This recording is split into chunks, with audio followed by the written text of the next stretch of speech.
Hello, kindergartners! This week we're going to be learning about monsters. And so today our story is called I Need My Monster. And I really like this because look at how they wrote the word monster. It's like they've got some fuzzies and eyeball. I like that. All right, so our story today is written by Amanda Knoll. So that's the author. And our illustrator is Howard McWilliam. All right. So I'm going to share this book and I'm actually going to put the book down on my table so that you can see it. All right. I need my monster. And as soon as I open up the book, look at all these cool monsters. We've got monsters with big eyes, with lots of eyes. We've got monsters with lots of hands, all kinds of different monsters.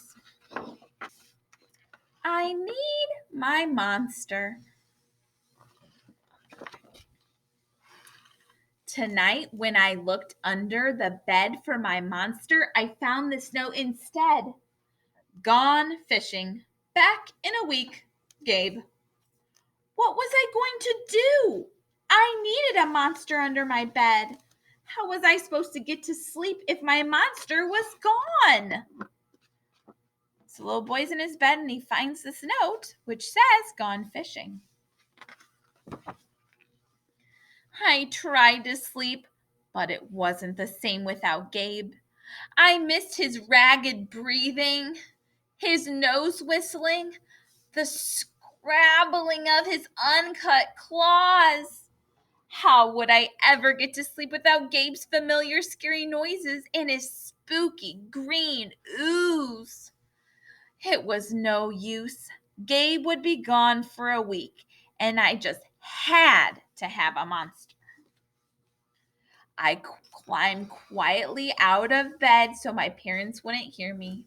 Grown-ups have some strange ideas about monsters under beds. I knocked on the floorboards, then scrambled back under my covers. I waited nervously. Would a new monster appear? What would he be like? Would his snorting be as cheerful as Gabe's? When I heard some creaking under my bed, I knew that the substitute monster had arrived. Good evening, said a low, breathy voice. My name is Herbert, and I will be your monster for the evening. Herbert? What kind of name is that for a monster? You don't sound scary at all. Have you ever scared a kid before? Well, no, but I have read all the best books on the topic. Do you have long teeth and scratchy claws? I asked. No, but I have an overbite, and I'm a mouth breather. Listen.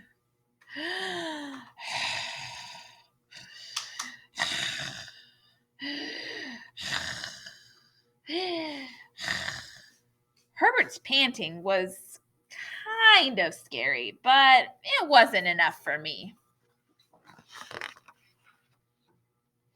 Listen, Herbert, I'm sorry. I just don't think this is going to work. It's nothing personal, but I really need a monster with claws.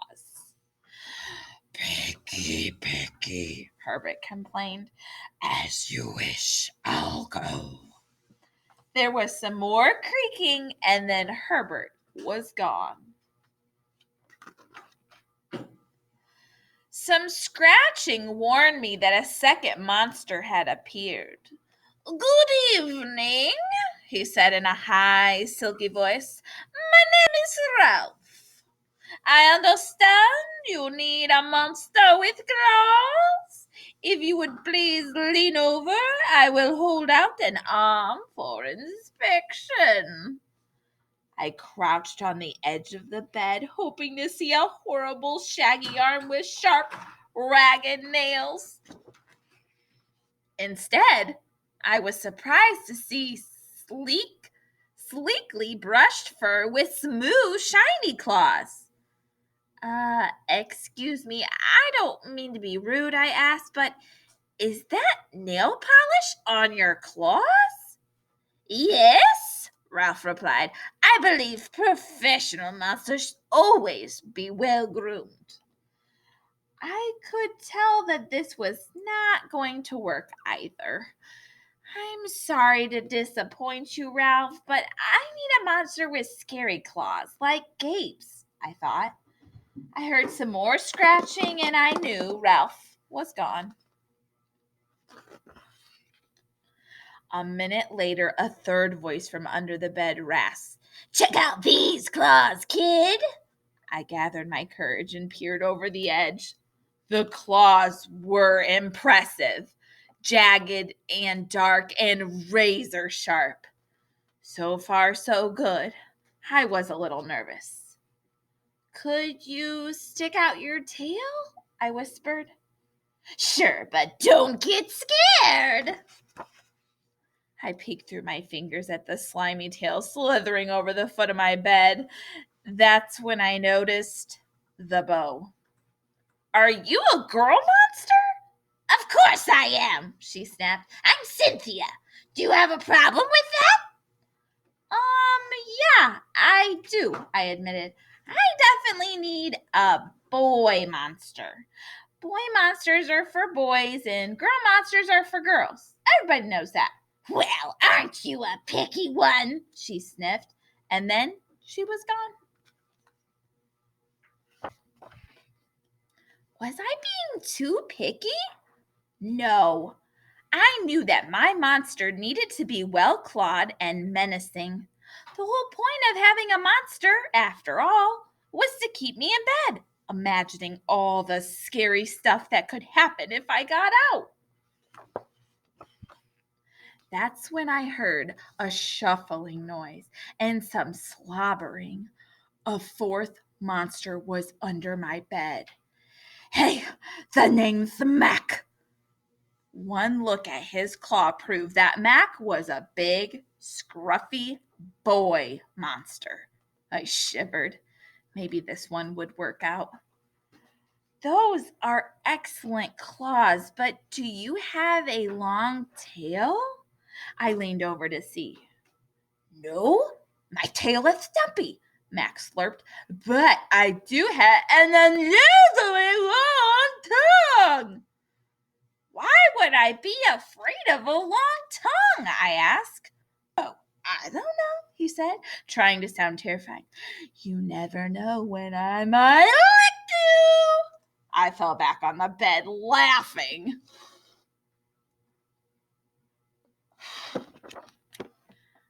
Well, if you're not even going to try to work with me, Mac whined. I held in my giggles. I really don't think you should send me away, he warned. Kids who reject 5 monsters in one night? I did not reject 5 monsters tonight, I interrupted. My regular monster went fishing. Fishing, eh? Maybe he just left because you're so picky. Fine, I'm out of here, but I wouldn't expect another monster tonight if I were you. How was I ever going to get to sleep without my monster?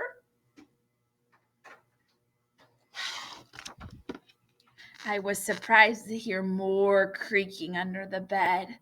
Loud creaking was scratching. And I thought, no more monsters were going to appear tonight, I said. Sorry I'm late, kid. Whew, it was Gabe.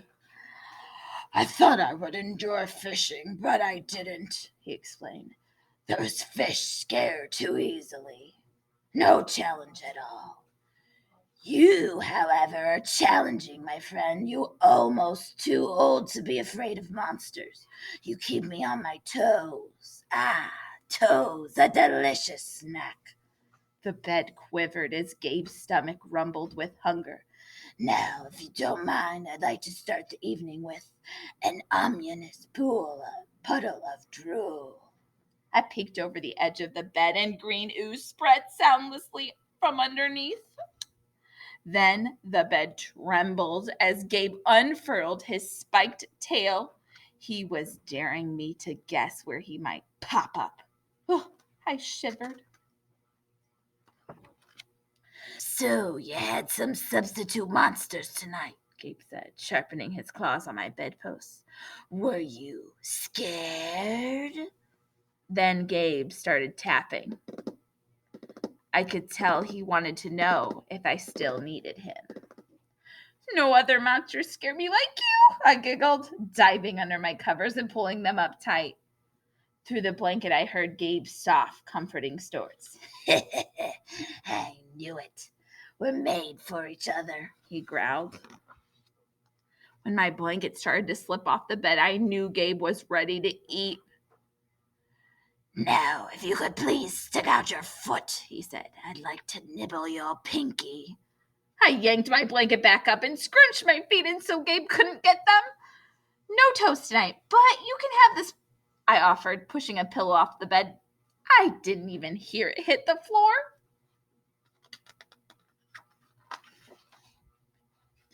Gabe was back. The ooze was perfect. Everything was back to normal. I shivered again. I'd be asleep in no time. And that's the end of our story. What did you think of our story, kindergartners? Did you like that? It's pretty good, huh? Let's talk about what happened in our book. So at the very beginning of our book, what does a little boy find underneath his bed? Yeah, he finds a note from his monster, Gabe, that says he's gone fishing. So the middle of the book, he is looking for his monster. We meet all of these different monsters, and do any of them work? No, none of the monsters scare him the way Gabe does. He can't fall asleep. So at the very end of the book, do you remember what happens?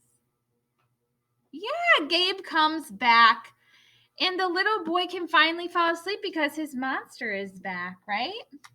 So let's go over who are some of the characters in our book. Remember, a character can be a person or an animal. It's who the story is about.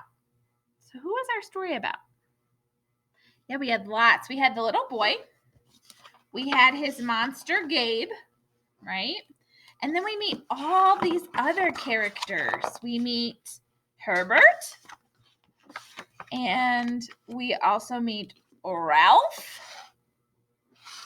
We meet Cynthia, right? We meet Mac, right? And none of those monsters work. The only monster who he can fall asleep, monster that's underneath his bed that he can fall asleep to is monster Gabe. And where is our setting? Remember, our setting is, where does our story happen? Yeah, it happens in the little boy's bedroom underneath his bed. Very good. All right, kindergartners, we're going to go ahead and review our sight words, and we're reviewing all of quarter 3 sight words. So today we're going to focus on 6 sight words, and then tomorrow we'll focus on another 6. All right, kinder, so I have our sight words. Let's go through. IS, this is the word is, like it is cold. Next, we have our word OF. Very good, Queen of Hearts.